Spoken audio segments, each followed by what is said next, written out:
अस्सलाम वालेकुम नाज़रीन, प्रोग्राम ख़ुसूसी गुफ्तगू में आपका खैर मकदम है। जिस तरह से इस प्रोग्राम में हम कई सियासी व समाजी शख्सियात से रूबरू होते रहते हैं और कई अहम मसाइल पर गुफ्तगू भी करते रहते हैं। लेकिन आज का जो अहम मसला है और जिस तरीके से अहम आज की हमारी गुफ्तगू है, वो इस मसले में है। जिस तरह से हम देख पा रहे हैं कि माह रमज़ानुल मुबारक का मुक़द्दस महीना चल रहा है, जिसका पहला अशरा जो है इख्तिताम पज़ीर हो चुका है और दूसरा अशरा जिसका आगाज़ हो चुका है और वो चल रहा है।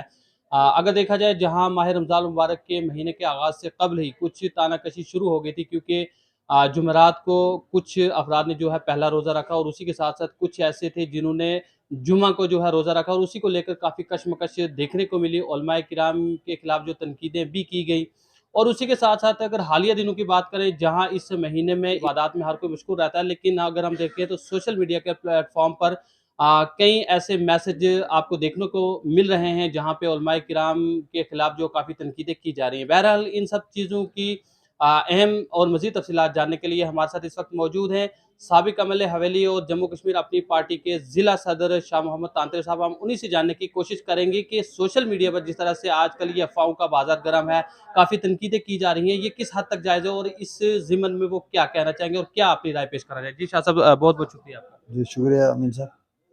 अमीन साहब, जैसे आपने कहा, जैसे आप बता रहे थे, बड़ी बदकिस्मती की बात है, ये बहुत दुःख की बात है। जैसा हो रहा है इस बार रमज़ान मुबारक की शुरुआत ही हमारी ऐसे कुछ मुतराज़ा चीज़ों से हुई। उसमें मैं ये उसी में मैं 2-3 मिनट आपके लिए आना चाहता हूँ। मैं गुज़ारिश करना चाहता हूँ आवाम से, मेरी इस्तदा है, अपील है, उनसे इल्तमास है कि दरअसल ये शुरू इसलिए हुआ कि जो रूयत हलाल कमेटी, हमारे पास कोई इस किस्म का मुकम्मल निज़ाम नहीं है और चूँकि पाक ऑक्युपाइड कश्मीर जो है वो भी हमारी रियासत का ही एक हिस्सा है, या उसके साथ मुत्तसिल जो मुल्क है पाकिस्तान है, तो जोग्राफियाई लिहाज से वो हमसे बहुत ज़्यादा नज़दीक हैं। और रूयत हलाल कमेटी का बाज़ाब्ता इंतज़ाम है वहाँ, तो उसका हम भी फ़ायदा उठा लेते हैं। चलिए, हम भी उनके उसी रीजन में आते हैं। तो असल में आपको मैं बताऊँगा कि ये क्यों हो रहा है ऐसा कि रात के 11:30 बजे ये ऐलान किया गया कि भई ये चाँद नज़र आ गया है। तो मैं साहब उसमें ये कहना चाहूँगा, अवाम भी पूरी तरह जानते हैं कि साइंटिफिक पॉइंट ऑफ व्यू से जो पहले दिन का चाँद है वो नज़र आ सकता है 7 और साढ़े 7 के दरमियान में।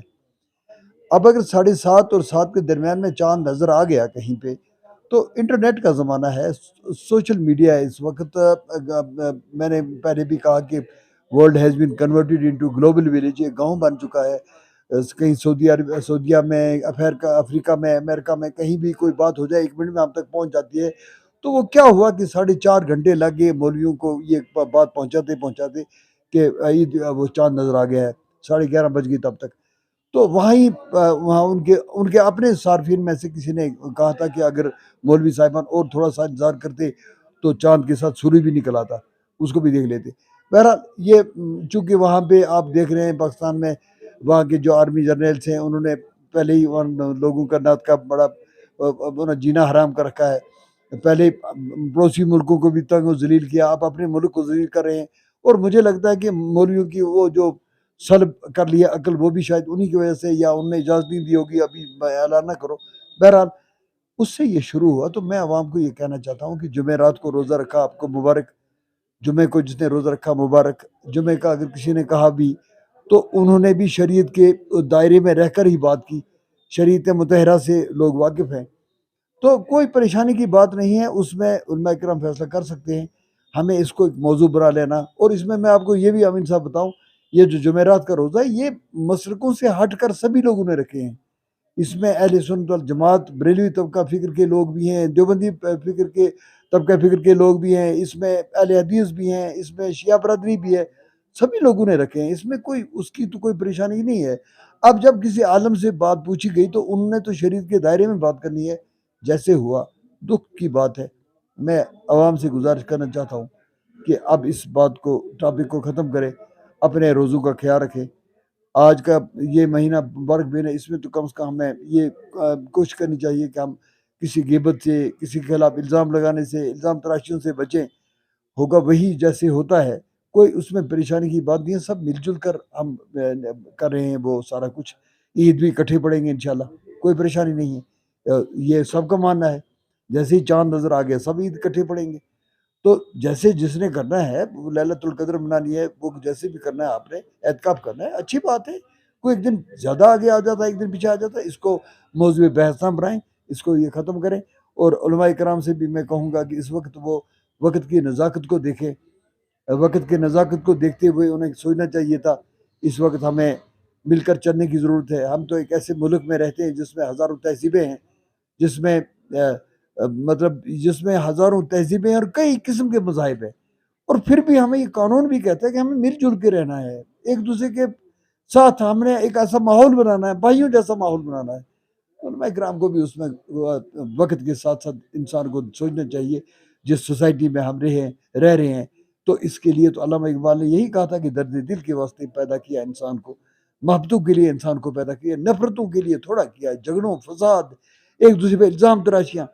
मेरी आपसे गुज़ारिश है, जो इससे पहले हो गया, हो गया।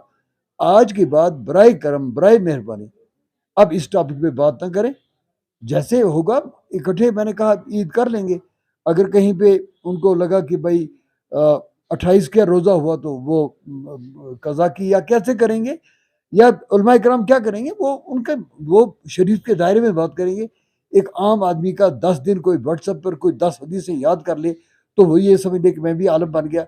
भाई आलिम बनने के लिए 16-18 साल की अर्क रेज़ी होती है, खून जलाना पड़ता है, रात-दिन जाकर फिर जाकर कहीं आलिम बनता है, वो किसी भी तबका फ़िक्र से ताल्लुक़ रखता हो। तो हमारा ही है, कोई परेशानी नहीं है। तो मैं उनसे ये कहूँगा कि ये जो नीम हकीम हैं, कम से कम अपने दायरे में रहें, मत करें ऐसी बातें, मुखालफत की, मुनाफ़रत की, एक मुंतशर होने की बातें मत करें, हमेशा इत्तेहाद व इत्तेफ़ाक मोहब्बत की बातें किया करें। मुझे उम्मीद है कि आइंदा की जो ये दिन है हमारे, इसमें हम पूरी कोशिश करेंगे कि एक-दूसरे पे इल्ज़ामात ना लगाएँ, बल्कि अपनी कब्र की तैयारी करें। हमें तो हुक्म ही यही है कि हमें भाई अपनी कब्र में हर एक ने अपनी-अपनी कब्र में जाना है, उनसे उसी का सवाल होगा। हमसे ये सवाल नहीं होगा कि वो फलाँ क्या कर रहा था, फलाँ क्या कर रहा था। तो मेरी अमीन साहब आपके ज़रिए से यही गुज़ारिश है कि इस टॉपिक को अब बंद कर दिया जाए और अपने जो बड़े कीमती दिन हमारे जा रहे हैं, कीमती रातें जा रही हैं, इसमें जितना हम कमा सकते हैं कमाएँ। अल्लाह मेरा आप सबका हामी और नासिर मददगार हो। बहुत शाह साहब, क्योंकि गुफ्तगू थोड़ी-सी लंबी हो गई है तो आखिर में एक बात ज़रूर जानना चाहूँगा जिस तरीके से आपने फरमाया कि जो तनकीदें हैं उनको करने से बाज़ आ जाए। अगर हम देखें तो सोशल मीडिया पर अमूमन ऐसी तनकीदें हमें देखने को मिलती हैं कि वो लोग जो शरई अहकामात और शरई मौज़ूआत से हटकर उलमाए किराम को जो है काफ़ी तनकीद का निशाना बना रहा है। हालाँकि जैसे कि आपने फरमाया कि उलमाए किराम को उनका मुताला करने के लिए कई साल गुज़ारने पड़ते हैं, तब जाके एक आलिम तैयार होता है।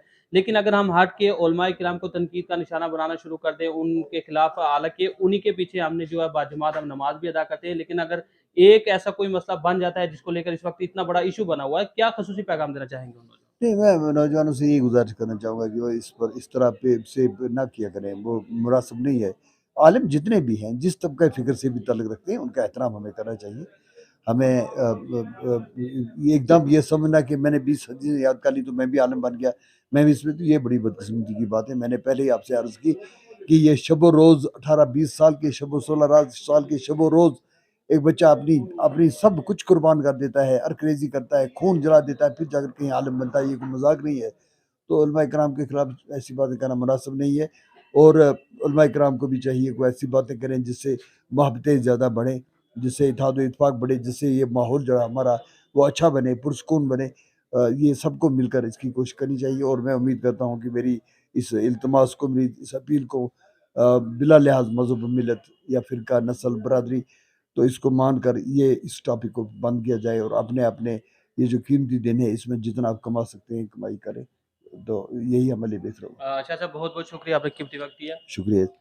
यकीनन जिस तरह से शाह साहब ने फरमाया कि यही वो आलिम हैं जो हमारे जो घर के जो बच्चों की बात करें तो उन्हें तैयार करके एक आलिम बनाते हैं, एक हाफ़िज़ कुरान बनाते हैं। लेकिन जब कोई ऐसे वाक़यात हो जाए जिस तरह से इस वक़्त अगर देखा जाए माह रमज़ान मुबारक के आगाज़ से कब्ल चाँद ना देखने और चाँद देखने के जो कई दलाइल जो है वो सामने आए, जिसको देखकर एकदम से जो है उलमा को तनकीद का निशाना बना दिया गया। कहीं न कहीं ये सरासर गलत है, क्योंकि उलमाए किराम जो है वो शरई अहकामात और शरई मौज़ूआत की बिना पर जो है वो फ़ैसला लेते हैं। और अगर हम अपनी बात करें तो खुद में झाँक कर ये देखें कि हम कितने बड़े जो है उनसे जो तकरार और बहस करने के काबिल हैं। क्या हम अहादीस की रोशनी में उनसे बहस कर रहे हैं या कि सिर्फ़ सुनी-सुनाई बातों पर हम जो है एतमाद करके जो है उनके साथ बहस कर रहे हैं। तो यकीन करेंगे जिस तरह से शाह साहब ने भी एक ख़ुसूसी पैगाम दिया है अमन, भाईचारे का, उसी तरीके से ये भी उम्मीद करेंगे कि आज के इस पैगाम को लेकर जो हमारे नौजवान हैं, जो गुमराह हो चुके हैं, जो जिस तरह से सोशल मीडिया प्लेटफ़ॉर्म पर लगातार जो है तनकीद पे तनकीद करते हुए नज़र आ रहे हैं, वो इन चीज़ों से बाज़ आ जाएँगे और उलमाए किराम का एहतराम करेंगे। आज की इस ख़ुसूसी गुफ्तगू में मेरे साथ बस इतना ही। अपने मेज़बान मोहम्मद अमीन को दीजिए इजाज़त। अल्लाह हाफ़िज़।